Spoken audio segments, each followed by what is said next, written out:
Marcelet, le rhumatisme.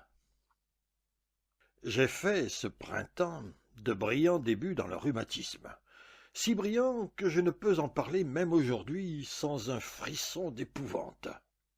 C'était en voyage, dans un hôtel d'une ville du Midi de la France. J'en ai du regret pour le Midi. Tout à coup, au milieu de la nuit, aïe, oh, aïe, oh, je me dresse en sursaut, les yeux dilatés à la façon des bestiaux réveillés par un incendie, selon l'expression de Baudelaire, et je m'écrie « Qu'est-ce que j'ai donc dans le cou? Qu'est-ce que j'ai donc dans le dos? Mais qu'est-ce que j'ai donc dans le bras ?» En essayant, sans succès, de m'affermir sur mon séant, je murmure avec effroi « C'est le châtiment !» Je l'attendais depuis longtemps déjà. Je savais qu'il m'était dû, que j'avais fait tout ce qu'il est possible de faire pour le mériter, et même l'impossible. Allons, un peu de fatuité. Mais je l'attendais sans l'attendre, comme un ennemi qui vous a dit « Nous nous retrouverons tôt ou tard ». L'ennemi m'avait retrouvé, et cet ennemi m'apparaissait sous la forme du rhumatisme. Je ne pouvais plus en douter au bout de quelques instants. Le rhumatisme aux griffes aiguës, aux morsures endiablées, aux caprices de fer. Le rhumatisme, il avait sauté sur moi comme un démon, et il m'avait empoigné par la nuque, et il me tenait crispé, courbé, effaré, criant. Je rampais jusqu'au bout de la sonnette électrique.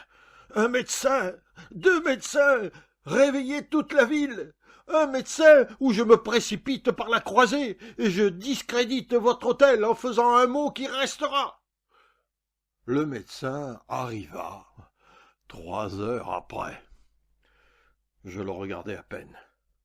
Je me tordais. Il me parut que c'était un homme distingué, voilà tout. « Docteur, il était temps, lui dis-je, j'allais attenter à mes jours. »« Non, me répondit-il. »« Non, non. On dit toujours cela, mais ne m'en défiez pas, hurlai-je. Déjà je me débattais et tentais de bondir hors de ma couverture, lorsque... Aïe, vous voyez bien, fit le docteur. Vaincu, je balbutiai après quelques minutes. Vous allez me guérir, n'est-ce pas? Parbleu, tout de suite. Diable, comme vous y allez. Vous n'avez donc jamais souffert? Jamais autant que cela. Votre tête est libre, cependant. Je le crois bien, j'apprécie entièrement et complètement mon déplorable état. Qu'est-ce que vous ressentez? Voyons, docteur, pas de farce. Ai-je donc l'air d'un plaisant? Pas précisément, mais vous vous apercevez bien que je souffre comme un damné. Êtes-vous un homme intelligent? Et vous? Allons, dit-il en souriant, je vois à qui j'ai affaire. Nous nous entendrons à merveille. Soit, mais hâtez-vous de me guérir. Le médecin s'assit tranquillement en face de moi, m'examinant avec un semblant d'intérêt.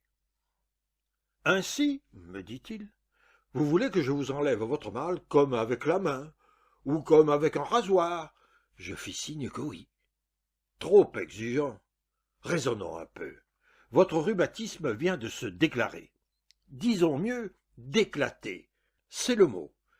Il se répand, il gronde.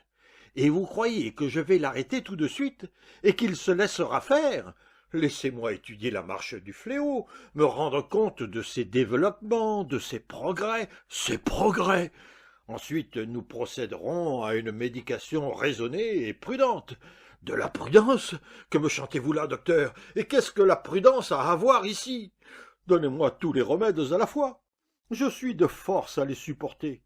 Si c'est une purgation, qu'elle soit terrible. Si c'est un vomitif, qu'il soit effroyable. J'ai des bronches en acier, des pilules, je les veux tempétueuses, à faire sauter un bâtiment. J'ai une poitrine à 3 ponts.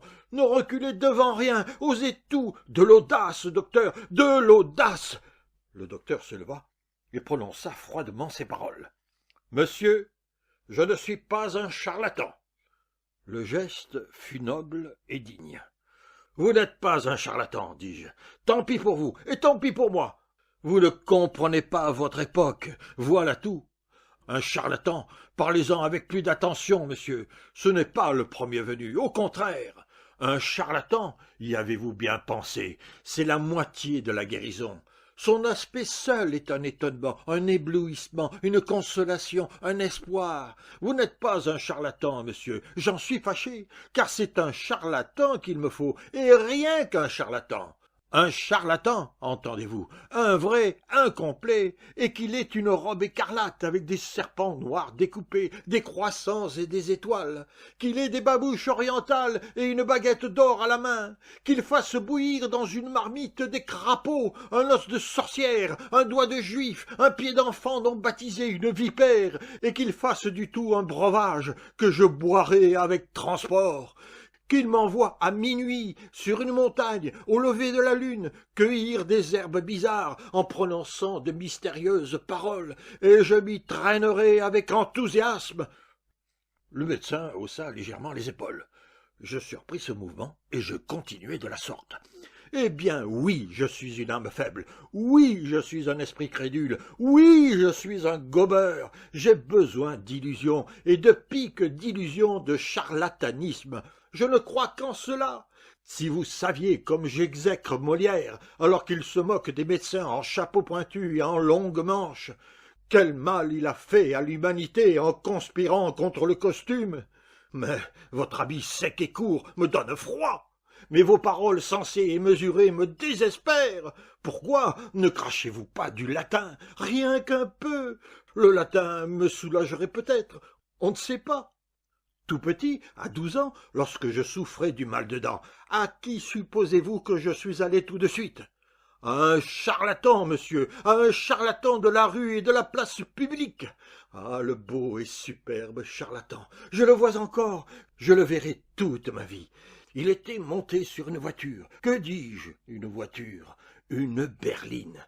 Où y a-t-il des berlines aujourd'hui?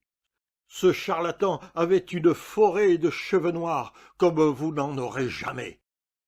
Il commençait par jongler avec des boules d'or, puis avec des poignards, de vrais poignards, auxquels il faisait faire le tour de sa tête. Ensuite, lorsqu'il avait réussi de la sorte à inspirer quelque confiance, de la confiance, oui, monsieur, il invitait le public à se faire arracher les dents. Je me suis fait arracher ma première dent avec un sabre, au bruit des cymbales et de la grosse caisse. Un sabre de cavalerie. Ce fut une sensation sans pareille. J'étais heureux et fier à la fois. Rien ne saurait peindre l'effarement du médecin. Quant à moi, j'étais lancé. Je ne pouvais plus m'arrêter. Des charlatans, des empiriques, des rebouteux, mais il n'y en a pas assez, on en manque, on en invoque à corps et à cri. Il faut me voir fouiller la 4e page des journaux pour y chercher une panacée nouvelle. Quelle joie lorsque je découvre l'annonce d'un prêtre qui a trouvé un remède contre la grippe, ou celle d'un major qui guérit les corps aux pieds. Un prêtre, un major, comprenez-vous, docteur, des gens qui n'en font pas leur état, voilà ce qu'il me faut. Vive les charlatans! Cette fois, le docteur ne put y tenir.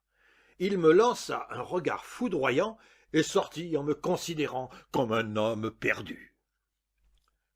Cette secousse avait produit en moi un commencement de réaction salutaire. Le lendemain, j'allais un peu mieux. Je continue à chercher le charlatan qui me guérira tout à fait. Que voulez-vous? Je ne puis me traiter que par l'imagination.